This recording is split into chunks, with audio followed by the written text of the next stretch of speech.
Eu quero fazer uma saudação muito especial ao nosso secretário de Desenvolvimento Sustentável do Paraná, Rafael Greca. Prazer muito grande estar aqui. É meu eterno amigo e head do LID Agronegócios, Francisco Maturro, meu colega como secretário da Agricultura no Estado de São Paulo, e a Heloísa Garré também como CEO do LID no Paraná. Parabéns por esse evento. É Musa, ótimo, bem colocado. Eu fui desafiado aqui a falar um pouco nesse evento de hoje sobre algo muito interessante, a geoeconomia e o agronegócio. Então, eu vou trazer algumas coisas rápidas, o meu tempo é relativamente curto, e eu vou trazer aqui algumas provocações.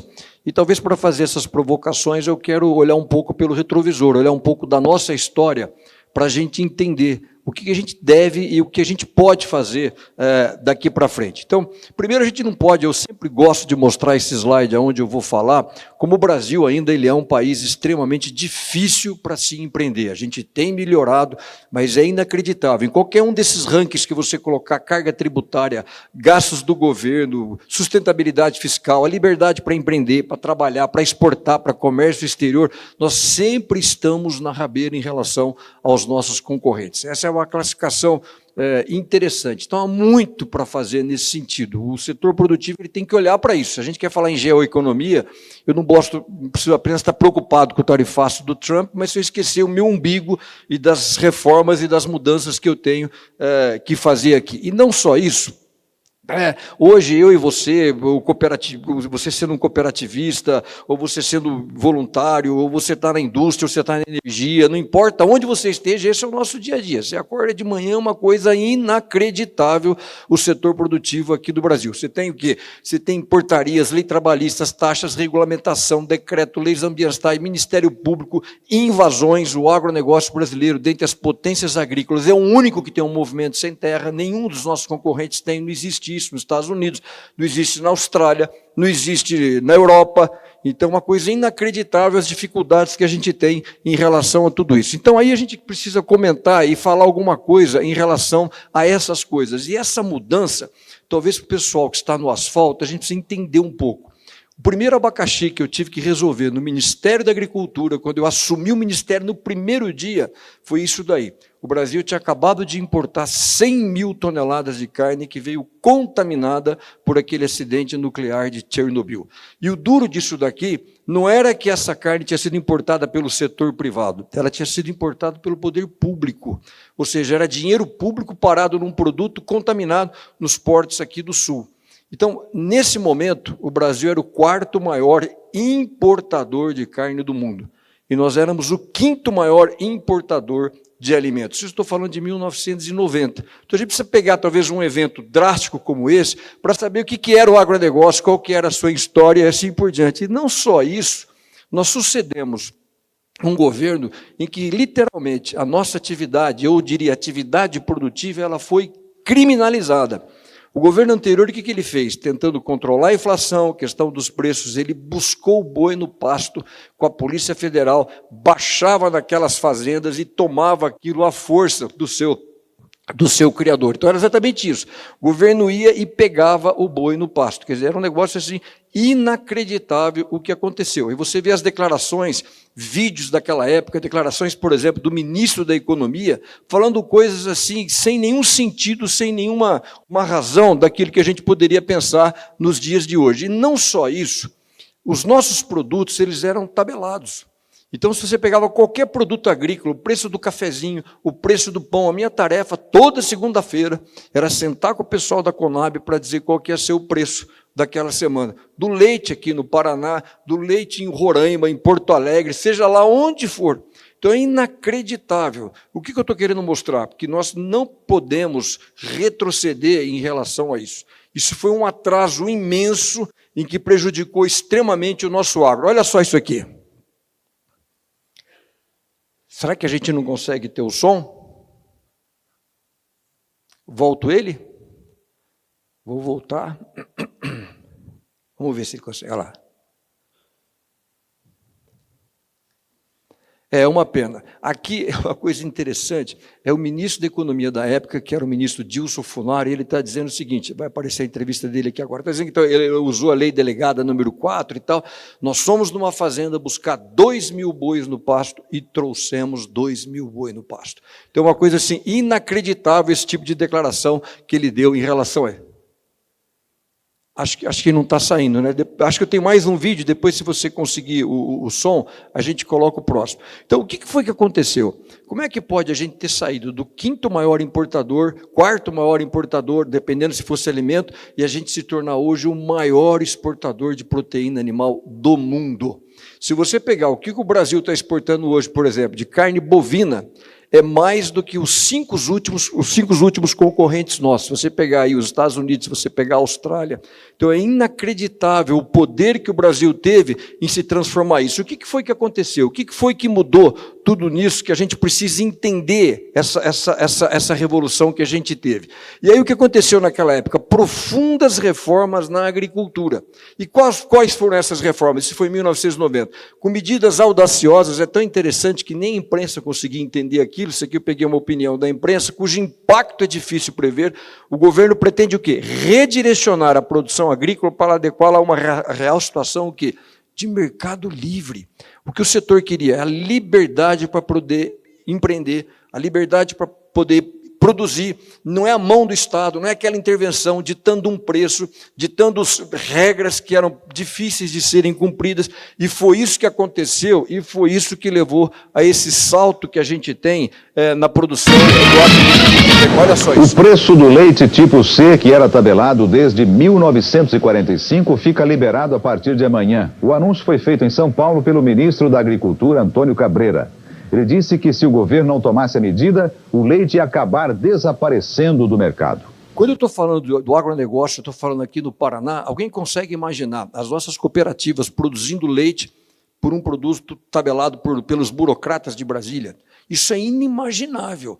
Então a gente precisa tomar muito cuidado quando a gente acha que tem que olhar para Brasília, que vão resolver os nossos problemas, porque às vezes de lá vão vir coisas que vão piorar os nossos problemas.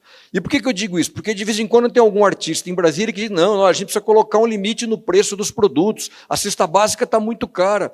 Então a gente precisa olhar de vez em quando para trás para saber para onde que a gente vai, é aquela velha história. Se tivermos que cometermos erros, que cometemos erros novos, não esses antigos que inúmeros prejuízos causaram ao nosso setor. Isso aqui é uma coisa muito interessante que eu tenho o prazer de ter assinado, por exemplo, foi a extinção do IAA. Nós tínhamos inúmeras estatais no setor agrícola. O Instituto do Açúcar e Álcool, a gente impunha cotas de exportação. Nenhuma usina de açúcar aqui do Paraná podia exportar nenhum quilo de açúcar. Por quê? Porque todas as cotas eram um critério político e somente as usinas do Nordeste conseguiam exportar. Ou o café do Paraná tem o grande prazer de ter extinto o Instituto Brasileiro do Café, o famoso confisco cambial. Não é o governo que tem que ditar. Foi graças à extinção do IBC que nós criamos o quê? Um café de qualidade, conquistamos mercados antes impensáveis, mas não é o governo que faz isso, é o setor privado que melhora a sua qualidade, que busca os seus clientes, que ganha mercados aí fora. Então a gente precisa tomar um pouco de cuidado, que nesses problemas todos, e esse gráfico que aqui foi mostrado, ele é tão interessante, só para reforçar, que isso aqui, que a gente, até essa abertura em 1990, quando você olha esse gráfico, o que é isso? É o esforço do agricultor. Então, aqui, olha, a Embrapa já estava aqui em 1970, terras férteis já estavam aqui, agricultores capacitados já estavam. O que faltava para dar esse salto que a gente deu? Essa liberdade. Deixar os gaúchos, os paranaenses, o descendente de italiano, o descendente de espanhol, migrar, subir para esse Brasil central, ganhar o cerrado e explodir nessa produção. Não foi o governo em si. Claro, o governo tem um papel, mas é a iniciativa do empreendedor. E eu estou dizendo tudo isso porque essas dificuldades que a gente tiver para frente, olha que coisa incrível só que é esse país. Semana passada eu estava em Tupanciretã, que é o maior município produtor de soja do Rio Grande do Sul. Eu saí dali, fui até Santo Anjo, de lá eu peguei um voo e fui até Porto Alegre. Isso numa sexta-feira. E ali em Tupanciretã eles estavam começando a preparar suas máquinas para plantar soja. Saí de lá, peguei um voo até Brasília, isso na sexta-feira, e à noite eu fui dormir, na sexta-feira, em Boa Vista, em Roraima. Sabe para fazer o quê no dia seguinte? Vou repetir, lá em Tupanciretã, a gente estava começando a se preparar o plantio da soja. Mas em Boa Vista, em Roraima, no dia seguinte, eu fui fazer a abertura oficial da colheita de soja. O Brasil é o único país do mundo que planta em 2 hemisférios. Isso é uma coisa inacreditável, tanto é que Roraima a gente planta igual a safra americana. Então nós plantamos soja nos 2 semestres do ano. Então isso é uma benção, é um país assim incrível, como a gente tem que melhorar e como a gente tem que ir adiante. O resultado disso, dessa explosão que aconteceu, 2023, comida, alimento para 229 países e territórios. Então, quando eu falo em geoeconomia, quando eu falo em geopolítica, essa é a melhor e mais forte diplomacia do mundo. É a diplomacia do prato cheio. É a diplomacia da comida. É isso que... O Brasil não é mais só o país do samba, o país do futebol, não. É o país onde você vai para o Oriente Médio, você vai na Arábia Saudita, você vai ver lá num frango, o frango paranaense lá no supermercado saudita e assim por diante. Somos o maior fornecedor de comida para a Europa hoje. Somos o maior fornecedor de comida para o Oriente Médio. Então esse é o salto. Agora, o que está precisando? A gente precisa mudar. A gente precisa contar melhor essa história. Isso aqui é uma coisa interessante. Recentemente eu estive no Canadá, pedi lá um McChicken, naquelas conexões rápidas. Eu achei tão interessante que na caixinha do McDonald's veio ali escrito assim, olha, esse McChicken não foi possível sem a participação de um criador de frangos canadense. E eu achei tão interessante que eu nunca vi isso aqui no Brasil. Embora nós sejamos, o Brasil, o maior fornecedor de carne para o McDonald's, nunca vi isso. Tanto é que eu comprei 3 sanduíches, tirei eles, peguei a caixinha vazia, trouxe aqui para o Brasil, mandei para o presidente do McDonald's aqui do Brasil, mandei para o Maduro, para o Júnior, falei, por que vocês não colocam isso numa caixinha? Eu nunca vi ninguém num restaurante colocar lá no cardápio ou numa caixinha, ó, muito obrigado, criador de frango paranaense, por estar enchendo meu prato, por estar fazendo meu Big Mac, meu McDonald's e assim por diante. Então a gente precisa, porque se nós não contarmos, nós, do agronegócio, não contarmos a nossa história, alguém vai contar a nossa história com viés, com preconceitos e coisas erradas e com fake news e coisas desse tipo. Então, a gente precisa mudar isso e precisa contar essa história bem melhor do que aquilo. E aí, qual que é a história? É isso daqui. Porque, às vezes, as pessoas têm aquela imagem, né, do agronegócio, um negócio meio atrasado, um negócio meio retrógrado. Não. Por trás de cada quilo de proteína hoje produzido no Brasil, você tem tanta tecnologia como você tem aí no smartphone, no que seja assim. Então, isso é uma conta que eu preciso passar principalmente para a sociedade mais jovem. De vez em quando eu vou falar em algumas universidades, aí eu chego e falo o seguinte, olha, eu trabalho com tecnologia. Ah, você trabalha onde? Você trabalha na Apple? Não, eu trabalho numa fazenda. Não, mas a fazenda, tecnologia... Porque as pessoas não têm essa capacidade de associar. Porque você, para mandar comida para 229 países e territórios, aquilo que vocês assistiram aqui, cada uma dessas cooperativas, para colocar o seu produto lá longe, em qualquer outro mercado, tem que ser muito eficiente.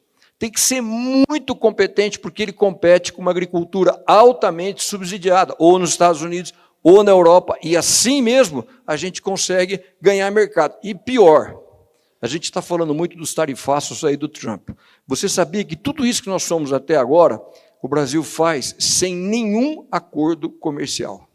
O Brasil não tem nenhum acordo comercial. É no peito e na raça que o agricultor, o criador brasileiro, conseguiu abrir esses mercados. O único acordo que a gente está aí há 20 anos brigando, que seria o acordo Mercosul-União Europeia, deu essa travada toda. Agora, o que está acontecendo? Inúmeros países estão fechando acordos comerciais.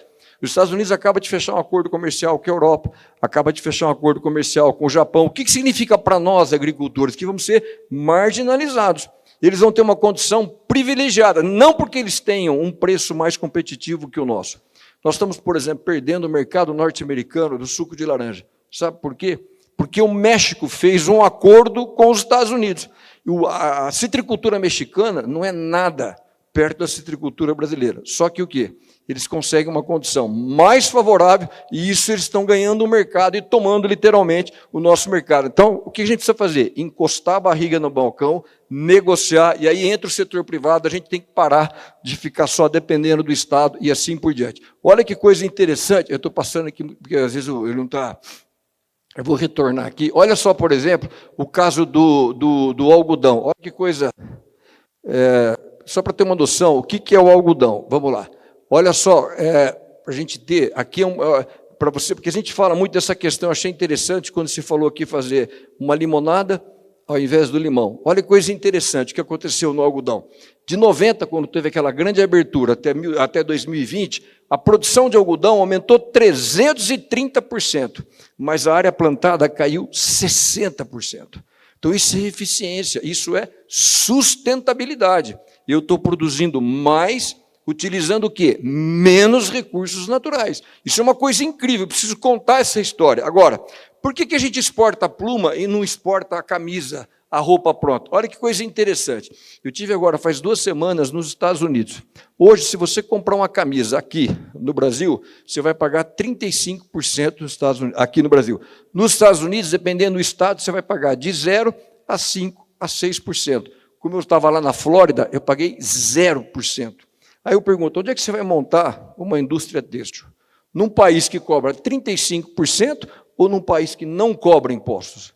A resposta é clara. Então, a reforma tributária, infelizmente, ela não trata nada disso. Nós precisamos mudar isso, nós vamos continuar exportando limão ao invés de exportarmos a limonada, porque se nós tivermos essa desvantagem tributária em relação... É o caso do café. A Alemanha é o 3º maior exportador de café do mundo.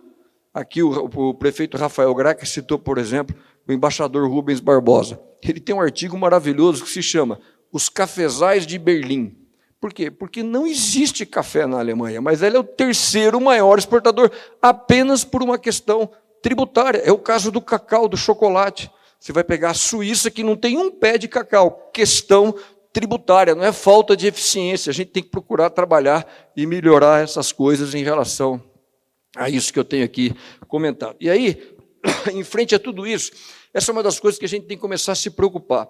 Às vezes, a gente precisa ter uma visão um pouco mais macro de tudo aquilo que a gente está vivendo, para que a gente entender quais são os nossos desafios. Olha que coisa interessante. Se você pegar o estado do Mato Grosso, o estado que é o maior estado agrícola hoje do Brasil. Como foi dito aqui, a produção de soja do Mato Grosso sozinha é maior do que a produção de soja da Argentina. O Mato Grosso tem hoje 200 quilômetros de ferrovia. O Mato Grosso inteiro tem 200 quilômetros de ferrovia. Se você pegar a França e se você pegar a Alemanha, elas têm o mesmo tamanho geográfico do que tem o estado do Mato Grosso. Só que a França e a Alemanha, eles têm 70 mil quilômetros de ferrovia. E o que é irônico nisso tudo? A França e a Alemanha são contrárias à construção da nossa Ferrogrão, que tem 900 quilômetros. Se a gente construir a Ferrogrão, aqui em Mato Grosso vai ficar com 1.100 quilômetros de ferrovia. Ou seja, nós ainda vamos ficar com 70 vezes menos ferrovias do que eles têm. E nós não podemos fazer. Então, vai 20 anos que nós estamos brigando pela construção da Ferrogrão. Então,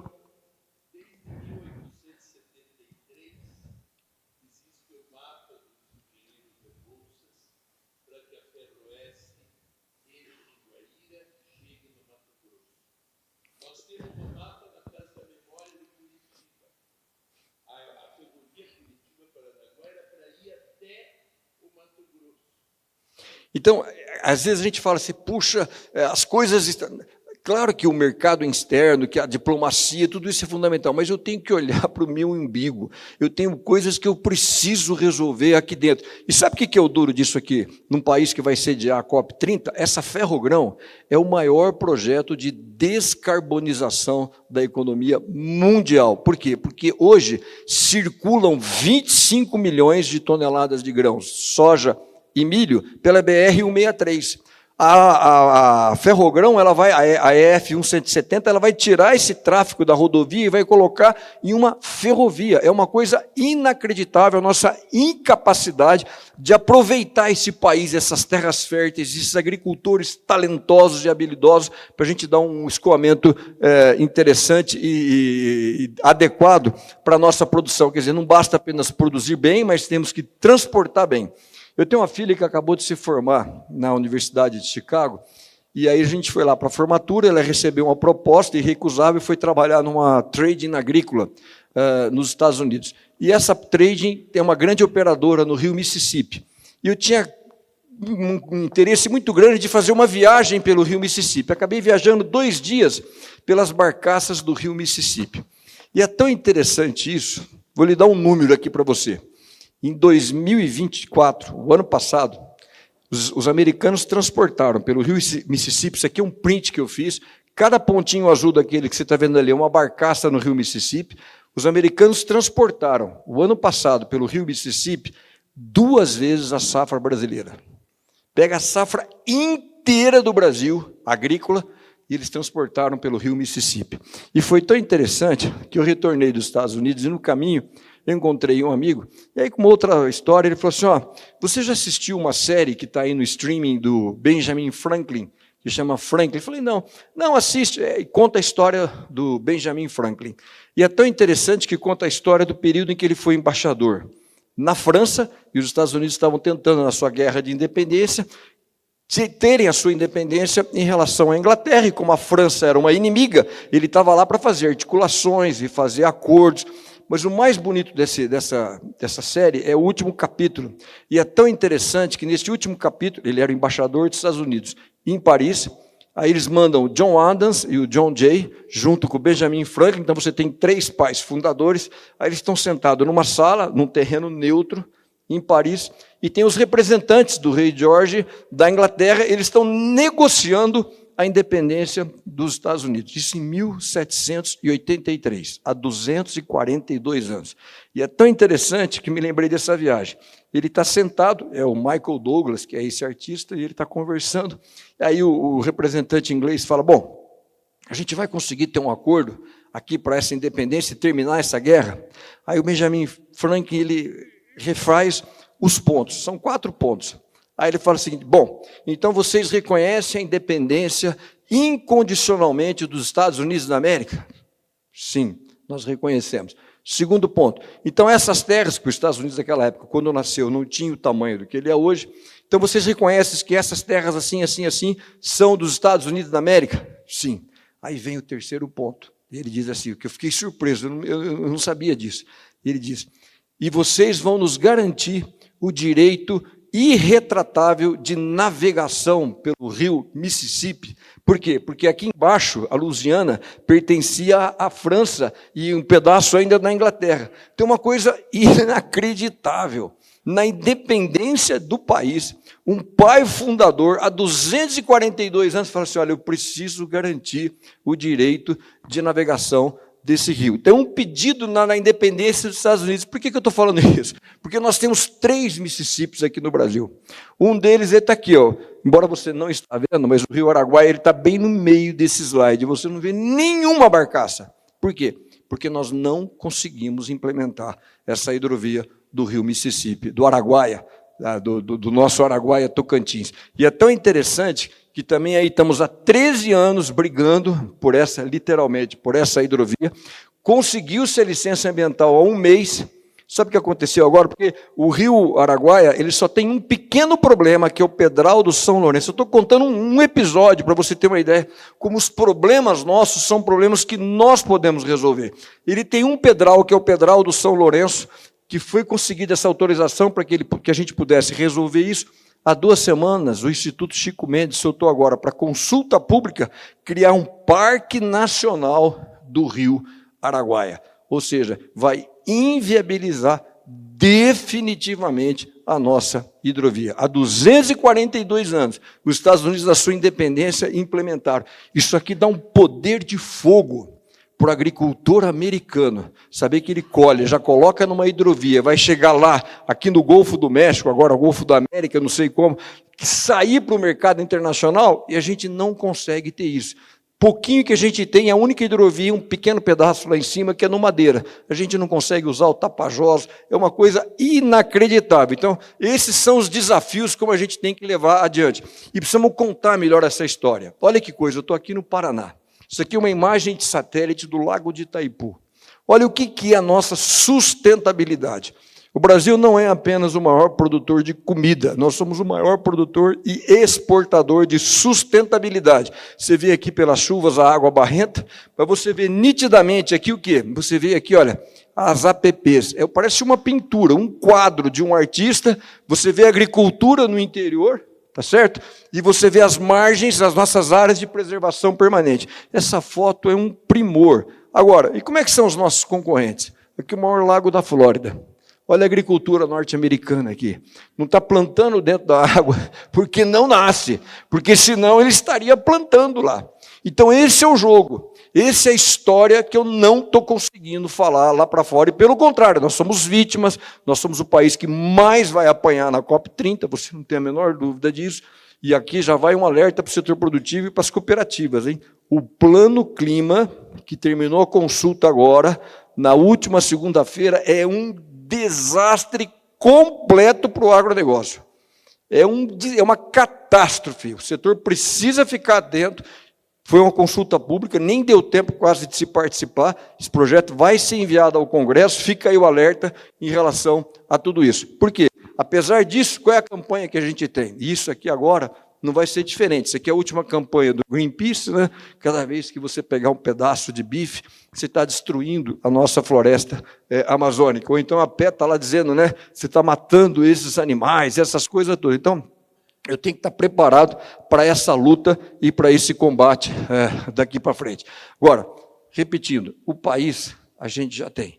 Olha que coisa incrível. Isso aqui são os grandes países continentais, aqueles países que têm mais de 5 milhões de quilômetros quadrados, são esses países que estavam lá, que são as grandes economias do mundo, uma economia superior a um PIB de $1 trilhão, aqui os grandes mercados internos, que são os países que têm uma população acima de 150 milhões de habitantes. Quais são os 3 países, ou quais são os países que atendem a esses 3 requisitos?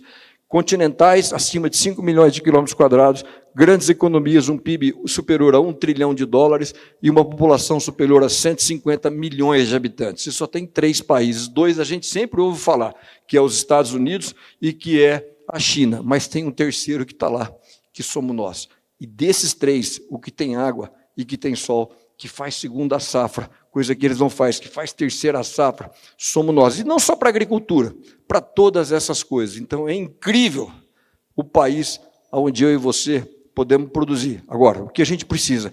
Desamarrar isso. Essas coisas aqui, o meu tempo foi muito curto para trazer alguns desafios, e agradeço ao LIDE por ter dado essa oportunidade para a gente estar aqui. Porque o país, apesar disso tudo, é isso que ele já é. Nós já somos os maiores em muitas coisas e podemos ser maior em muito mais do que isso. Então, fica aqui o meu agradecimento por essa maneira de poder compartilhar com vocês e esse desafio para a gente ficar atento. Cuidado, às vezes somos nós que vamos ter que resolver os nossos problemas. Muito obrigado.